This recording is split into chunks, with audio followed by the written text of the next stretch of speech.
Hello, hi guys! Magandang hapon sa inyong lahat.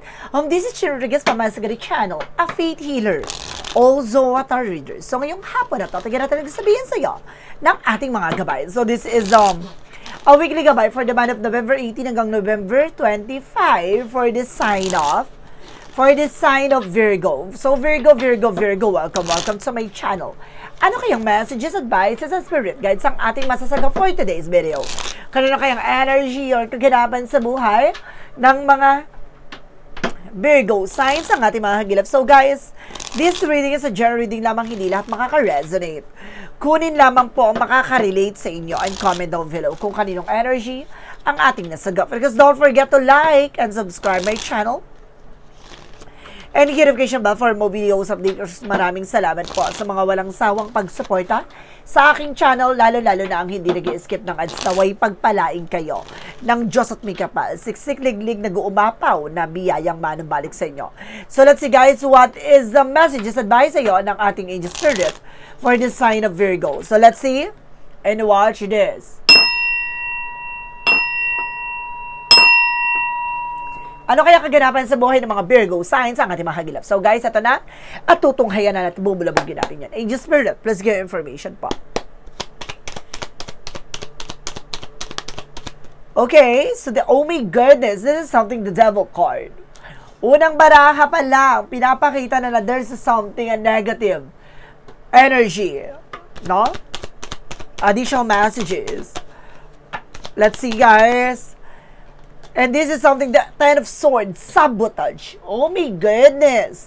This is something very negative attraction, something negative energy na maaaring ma-attract mo, or either maraming mga tao sa paligid mo na toxic, and other side there's something doing a black magic to you. No, this is something the Emperor.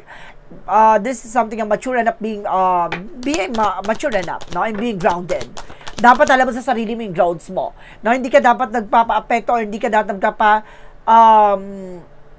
kumbaga nagpapadala, no, or nagsusunod-sunuran sa mga tao sa paligid mo. Dapat alam mo sa sarili mo yung pinangahawakan mo. And this is a Six of Pentacles. There is a something giving, receiving something by the universe. Magtutuloy-tuloy na lang about sa finances for you. There is a something support, no, with the other person or someone else, no. Additional messages. So this is the Three of Pentacles. Even now, this is something collaborations, no? Meron din dito sa pakikipag-coordinate, pakikipag-usap, pakikipagtalakayan, no? Mag-iingat ka kung sino-sino itong mga nakakausap mo or pinagkakatiwalaan mo. Maging aware po. Additional messages. And because this is something that will cause something healing. Magkakaroon ka din ng healing dito, guys. Nasa lahat ng mga pinagdaanan mo, this is something emotional healing, guys. What is the Devil card? The Devil card, the Six of Wands, is something in victory. Na maaaring magtagumpay ka, maaaring may sakatuparan mo na. No, may mga bagay dito na hinahadlangan para maisakatuparan at maging matagumpay ka. Oh! This is a Ten of Swords. Represent the King of Wands, something ambitions, no? Dapat, nagkakaroon ka ng, intuitions dito or instinct. Now, for this person, for this eksena, na nararamdaman mo itong tao na to, traitor to, itong tao na to, kumbaga may ginagawa against sa'yo, no? Or there is something evil eye contract. What is the Emperor? Kumbaga, itong tao na to, malaking inggit sa akin, itong tao na to, kumbaga, hinihiling nito, hindi ako maging matagumpay. There is a judgment for a wake up call, no? Pinapaalalahanan ka dito na kailangan mo ng pakawalan or umalis dyan sa situation mo. No, there's a toxic environment, guys. Kaya maging aware ka. No?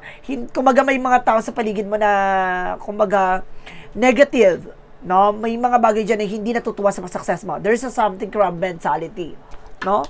Kumbaga, hinihila ka pababa. What is the Six of Pentacles? Represent the Three of Cups. So, something celebration coming in for you. Now, there's a something celebration, parties. Maraming mga celebration na magaganap dito. Additional messages with the Three of Pentacles. There's a Nine of Cups with a wish fulfillment. So, may mga bagay na may isasakatuparan mo na. May mga bagay na matutupad na. May mga bagay na maibibigay na. May mga bagay na magkakaroon ka ng lot of transactions or there's a lot of communications. What is the Queen of Cups? This is something Ten of Cups. 9 and 10 represent wish fulfillment and happiness. So, magkakaroon ka ng emotional healing dito para mawawalan ka na ng stress, depressions, no? What is the Devil card? Kasi 6 of Wands. There's a 2 of Wands by choices. Piliin mo lang yung mga taong pakikisamahan. Mapiliin mo lang yung mga taong kumbaga, kakausapin mo. Kasi maraming tao sa paligid mo, madam na or sir, kumbaga, tinatrader ka. No, maraming tao sa paligid mo na parang ginagamit ka lang nila. Mag-iingat po. What is Ten of Swords? Because the King of Wands. Something, the Four of Pentacles, saving money, protect your power, protect your energy. Na protection at pangalagaan mo yung sarili mo dito. Unti-unti mo na makikilala at makikita kung sino yung totoong trader at sino totoong magpapahalaga sa'yo. There's something, protect your power, protect your energy. There's a lot of sabotage, no, betrayal. There's the King of Wands, something mission. Dapat matalas ang utak mo, matalas ang kaisipan mo dito. Matalas ang mata mo para maramdaman mo at malaman mo kung sino ang tumatrader at impostor sa paligid mo. What is the Emperor? Because the Judgment. Represent the Magician. This is something manifestation. You have the power to change this situation. No, and of course, you have the power to manifest and control the situation rather, no? What is the Six of Pentacles and of course, the Three of Cups? Nire-represent the Page of Swords. There's something you get more information na marami ka pang bagay na dapat malaman. May mga bagay dito na susubaybay sa'yo. There's something gabay o, kumbaga, guardian angels, no? There's a Three of Cups with something a celebration or third party involved na mayroon ditong kumaga with the friends, no? May mga taong sumusuporta sa iyo or either may mga taong marites sa paligid mo. Mag-iingat ka, hindi lahat ng mga tao sa paligid mo ay natutuwa sa success na nararanasan at natatamo mo, no? What is the Three of Pentacles and the Nine of Cups? They're represented with the Lover's card. Wow, this is something information na makikilala mo na or maaaring nakakausap mo na yung tao tupad sa mga pangarap mo na itong tao na to ay magpapaligaya sa iyo na this is something for long term. Ooh, higher level of commitment. What is the Queen of Cups? Because the Ten of Cups. They represent the chart card. This is something na action sa movement, no? Kumbaga, unti-unti nang gumagalaw ang kapalaran para unti-unti nang hilumi ng mga sugat ng nakaraan. So, may mga bagay na maisa sa katuparan na. May mga bagay na ibibigay na, no? Kumbaga, itong bagay na to ang magbibigay ng kaligayahan, katahimikan, no? At, kumbaga, pusong inaasam-asam. What is the outcome? Ang pinaka-outcome is the Ace of Swords. This is something a breakthrough. Magtatagumpay ka na. May mga bagay dito na you are on the spotlight. So, pinagtitinginan ka, sinusubaybayan ka, hinahangaan ka. And this is a King of Cups for devoted and for the person. May taong makikilala ka na o nakilala mo na or nakakasama mo na rather, no? Na sinusubaybayan at ginagabayan ka.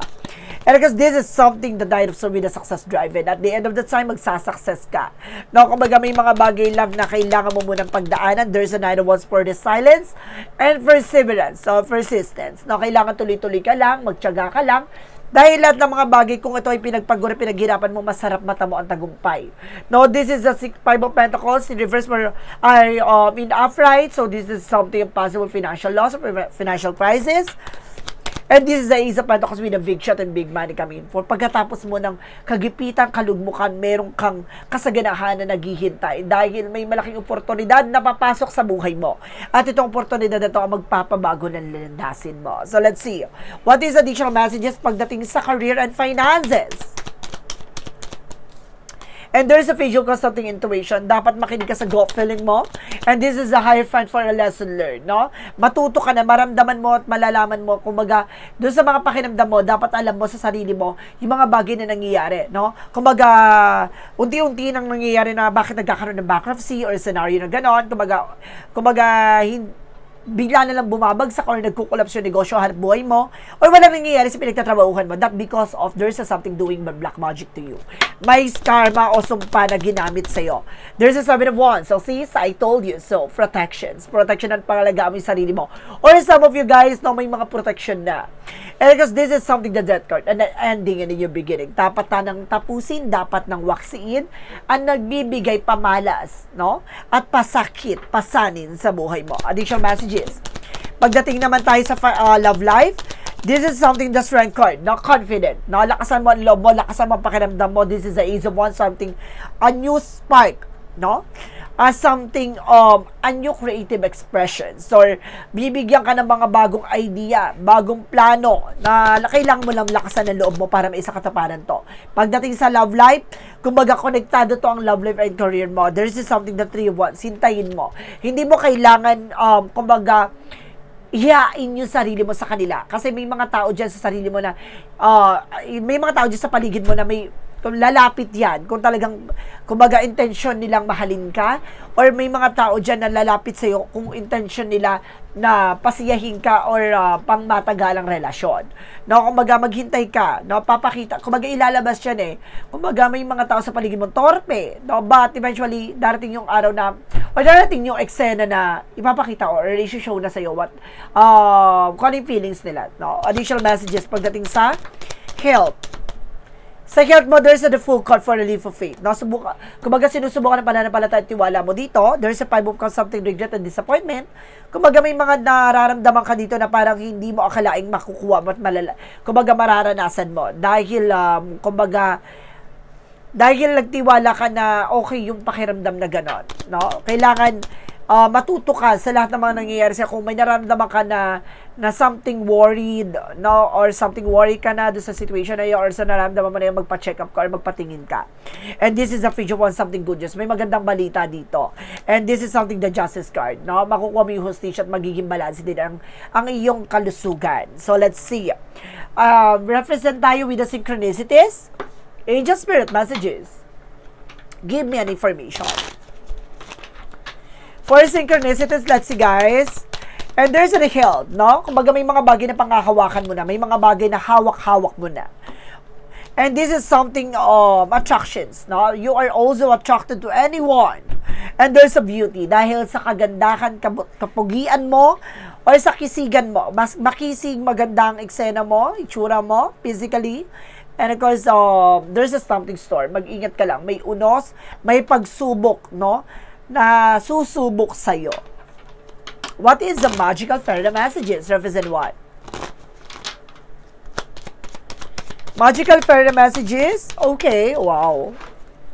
Wait. It's flying. And there's a love life. Oh, wow. Konektado talaga ang love life mo dito sa reading na to dahil may taong magpapatibok sa pihikang puso mo. And there's a something, get some exercise. Na kailangan enhance your ability and polish your skills, no? And of course, as your body becomes stronger, you begin to feel stronger in all ways. So, let's see.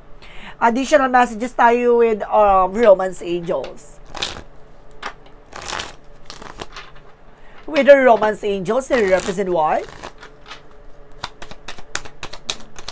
There is something good times. No, kumbaga meron dito parang there's something sex. Oh, meron dito want na kumbaga meron dito parang hinahanap-hanap mo na ng katawan lupa mo. And there's something bonding. Na meron dito intimacy. Mag-ingat kayo guys ha. And there's the other woman. Meron talaga other women dito. Mag-ingat kayo baka may asawa pala yung 'di ba? Pinapatulan niyo, mag-iingat po kayo. Baka 'di ba? Mayari kayo diyan. So let's see what is a yin and yang oracle card.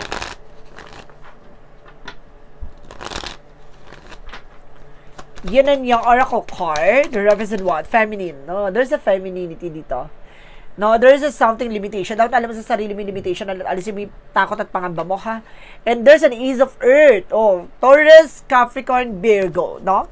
Maaring pares kayo ng signs. Pares kayo ng earth signs. So, let's see what is a romance angels represent what? Romance angels represent what? And there's a flirt. Meron talaga pagharot dito, guys. There's a sex talaga. There's a something information na mayroong talagang kaugnayan dito with flirting and forgiving and learning. Dapat matuto ka na, dapat matauhang ka na.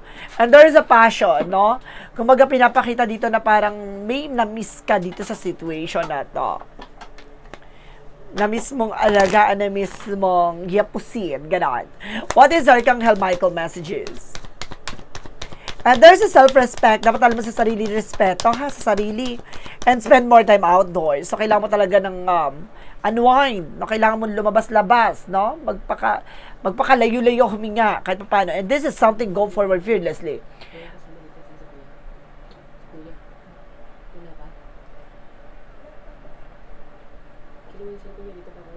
Go forward fearlessly. Magpatuloy ka na wala kinakatakutan.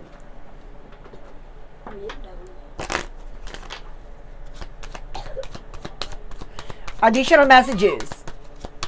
Strength card. No, there's something strength. No, mayroon ditong pagpapalakas, no, pagpapatibay. And this is something healer. Oh, you become a healer or kailangan mo ng healer dito, guys. Additional messages. Kailangan mo ng lakas ng loob. Tapang. Additional messages with an angel spirit. Gift. Oh, there's a something gift. I gift. No, may gift. Dito, review. Parang, kumbaga nangyari ito with a past life. Kumbaga, maaring, meron ditong soul ties, guys, no? Maaring may kwento kay dati ng nakaraan nitong jowa mo or person mo. Na maaring nagkakilala na kayo sa nakaraang buhay nyo and there's something transition and reflections, no? Unti-unti nang makakaalis sa situation mo and there's a snake. Mag-ingat ka, may traitor talaga, ahas. No, but there's something other woman. No, maaring may umaahas sa jowa mo or sa partner mo. Oh, there's something sex then. No, maaring meron talagang involved with the sex. With the energy, there's a door to the personal healing and happiness. Magkakaroon ka ng kagalingan at kaligayahan. There's a something storm. No, merong storm talaga dito, guys. No, meron talagang bubuwag at may sisira na eksena, guys. My God, parang meron ditong pagsubok na darating sa'yo kung hanggang sa tatatagang pagmamahal at pagtsatsaga mo sa situation na to. Meron talagang, kumaga meron talagang malalaman na revelasyon. There's a something decision. Kailangan mo mag-decision dito. Or there's an indecision. No, may mga bagay na nahihirapan ka mag-decide pag nalaman mo to. Oh my God! Very, very spicy, guys, ang revelations dito. For Monsology, the end of the top cycle approaches. See, tatapusin itong eksena na to. Oh my God! There's something third party talaga and there's something vidlam in this situation. No, mahalin mo yung situation na to. And try to breathe out. Kumbaga, kailangan mo ng oras para huminga. Dahil very intense tong malalaman mo. Kumbaga, ang revelasyon na to ay maaaring tumatak at magpabago, no, ng pangyayari ngayon sa buhay mo. What is the chakra messages? Oh my goodness. And there's a self-worth. Alam mo daw sa sarili mo yung halaga mo, ha? Huwag kang maging marupok. Kung alam mo niloko ka na, iwan mo, pakawalan mo. No, huwag kang magstay dyan. And there's a workaholic, no? Kumbaga nakatuto ka sa trabaho, mukhang napabayaan mo ang inyong relasyon. Additional messages with an angel spirit. And this is something of forgiveness. Na mayroon talaga kapatawaran dito, guys. And this is something fear. Alisin mo yung takot at pangamba mo dito. And because there's something discipline, kailangan mo ng disiplina dito. And there's a happiness. Magkakaroon ka ng kaligayahan dito, guys. What is the angel's answer? Represent what? Angels answer represent what? Listen to your intuitions. Makinig ka sa intuitions mo, guys. No? Makinig ka sa intuition mo and there's a don't stop. Huwag kang hihinto, ha? And there's a peaceful resolution. Kumaga magkakaroon ka ng payapaang solusyon. Malalaman mo, kumaga magkakaroon ka ng idea, information dahil sa revelasyon na to. Doon mo makikita ang kahalagahan ng sarili mo. What is our Arcangel messages? And there's a relationship. Meron talagang involved with the relationship, guys. Whew! My God, very intense. Revelasyon. Ang bubulabog sa pagkatao mo. Additional messages. And there's a lifting the veil. So this is something questioning everything, no? Ang dami mong tanong kung bakit. No, kumbaga tinatanong mo lahat kung ano nangyari, kung bakit ka ginangster, bakit ka niloko, bakit ka pinaglaruan, hindi mo deserve yung ganitong situation. There's an inner earth. There's something you survive this. Makakaalis ka dyan. And there's something new solution and beginning coming in for you. Huwag ka mag-alala. Deep cellular healing. So this is a physical and emotional healing. So there's a possible na niloko ka, guys. So lolokohin ka nitong eksena na to. Oh my God! Very spicy, guys. What is Jesus' loving quote said? According to your faith, be into you. No, depende sa pananampalataya at tiwala mo ang mga bagay na pinagkakaloob sa iyo. Kaya siguro nangyayari yan, paraan yan ng ating Panginoon para linisin yung mga taong totoo at makakasira sa mga plano mo at plano ng ating Panginoon sa iyo. What is the angel's number? Represent what? May mga bagay kasi na hindi natin nakikita na nakikita ng ating Panginoon.